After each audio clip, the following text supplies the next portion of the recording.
Good morning, good evening, good afternoon, whatever it is for you. Welcome back to a Division 2 video. Today I want to go over the new Retaliation game mode and give you some tips and tricks and a build to fly through this. Doesn't matter who you fight. I had a lot of questions in the past couple of days about this game mode, how people could survive, and if I could give them a couple of tips and tricks. Because a lot of people are not surviving the waves, not on heroic or not even on challenging. And that's the first tip I want to give to you, is play however you like it to play. But because it's a new game mode, you might want to test it out with one difficulty lower than you're used to. For example, if your map is always on challenging, but you're having a hard time defeating these waves on challenging, put your map to hard and try the retaliation out. Then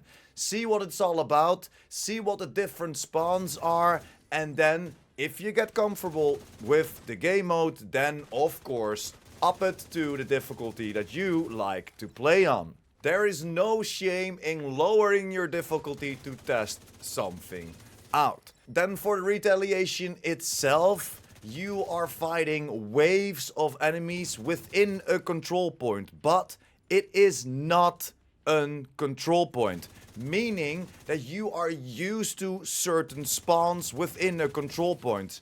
These are not the same.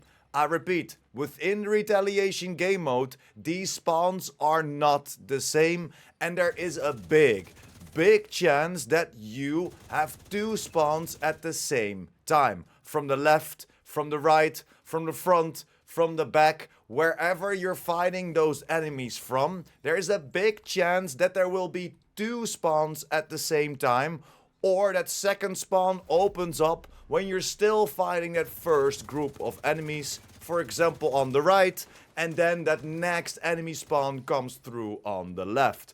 Within control points, we have kind of set spawn points. The moment we take over a control point, we 9 to 10 times know where they're gonna spawn.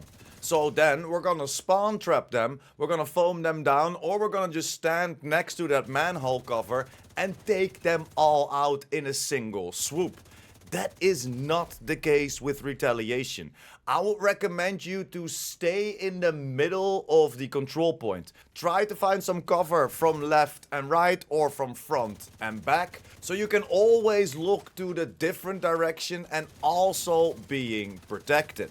Don't go to the left side to try and catch that group of enemies, to then run to the right side, as like I already mentioned, these spawns are different than a control point. Yes, in a new retaliation game mode, we are attacking control points, but that's pretty much all that is to say about the control points versus the control points in retaliation. So make sure that you position yourself in the middle of that control point and make sure that you will have that cover from sides where they can spawn from.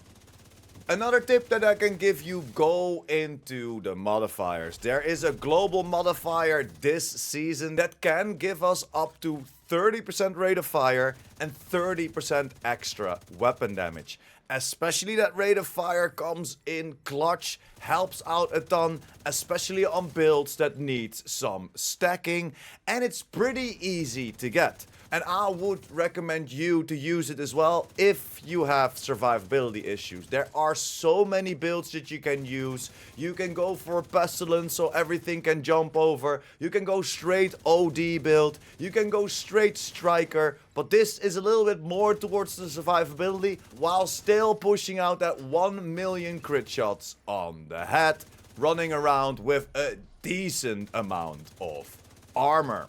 Before we jump in, let me reset my map real quick, or better said, let me reset my control points, because we all know there is an extra rate of fire and or extra weapon damage whenever we take over a control point or a complete area. So let me reset the control points real quick so we can look at the base stats of this build. And now that we reset the map, we can go of course to our global modifier.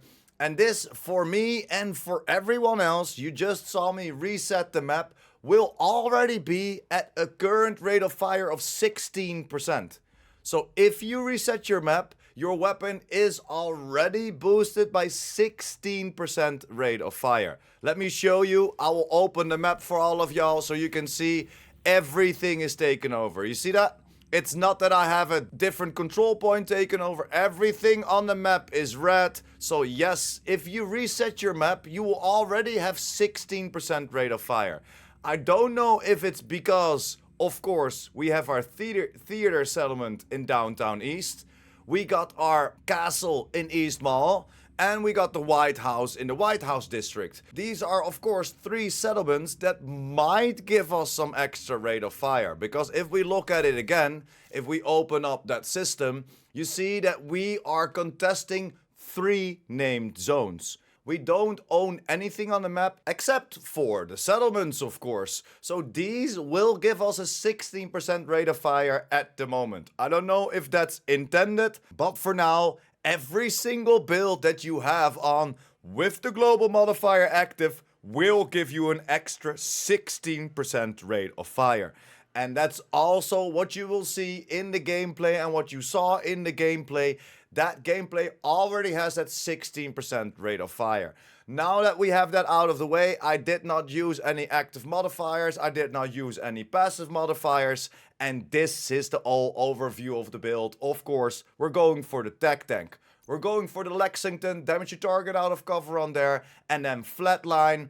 I chose to go for 2 extra crit chance mods, extra rounds, and a linked laser pointer because we're running around, of course, with Heartbreaker. That's why we want to pulse everyone. Every time that you aim at somebody, you will pulse that person, and that will instantly kick in your flatline.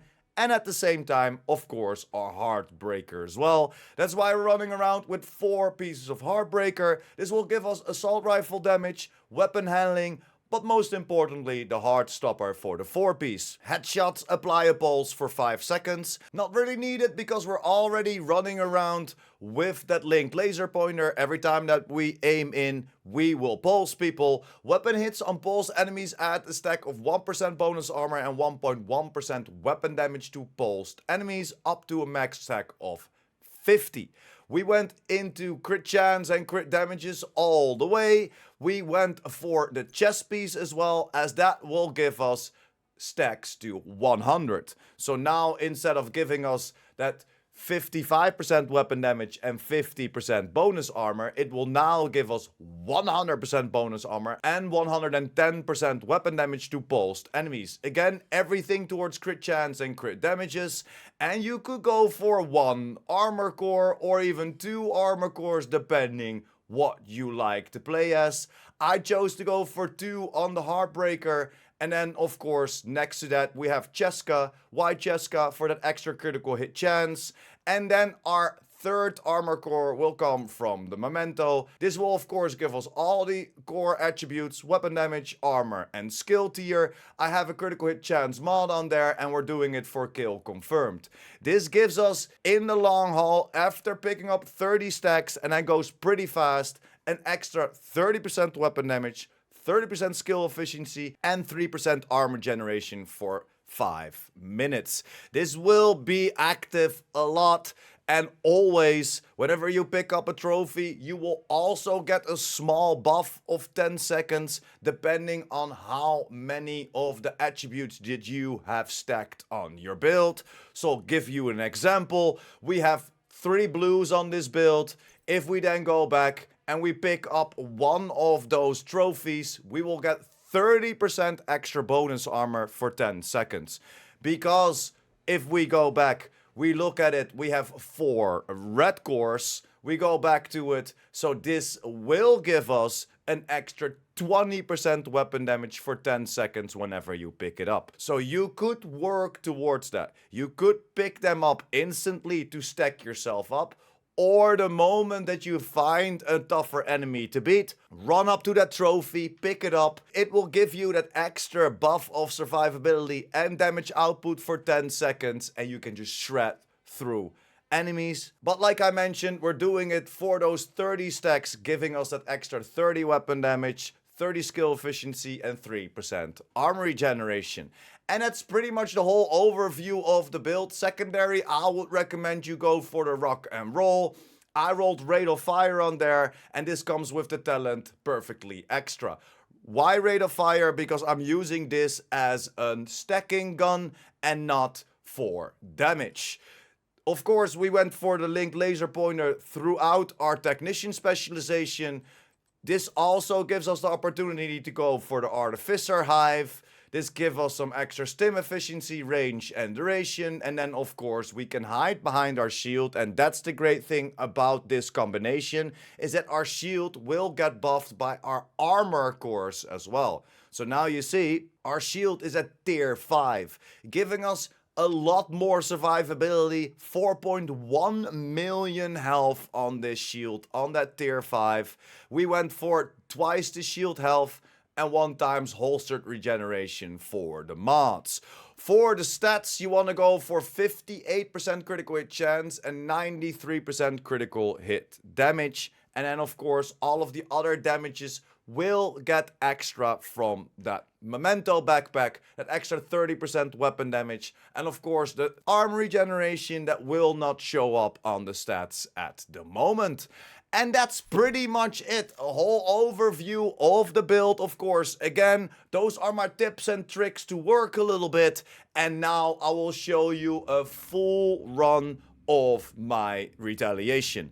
I know it will probably take a little bit longer. You can skip through it. I already showed you a couple of snippets of the gameplay as well, but then maybe you can see how I play with this build and just shredding through that retaliation. It can get a little bit tricky here and there because I push too hard, but check out the gameplay and see what I did. Maybe there are a few things that you might not do as well. And that's it for me. Hit me up in the comments down below. Don't forget to like and subscribe. We have a lot more content coming, especially around this season. It's gonna be so awesome. And then, of course, working towards that pistol as well. That automatic Tempest pistol is gonna be a lot of fun. Enjoy the gameplay, and I will catch you in the next one.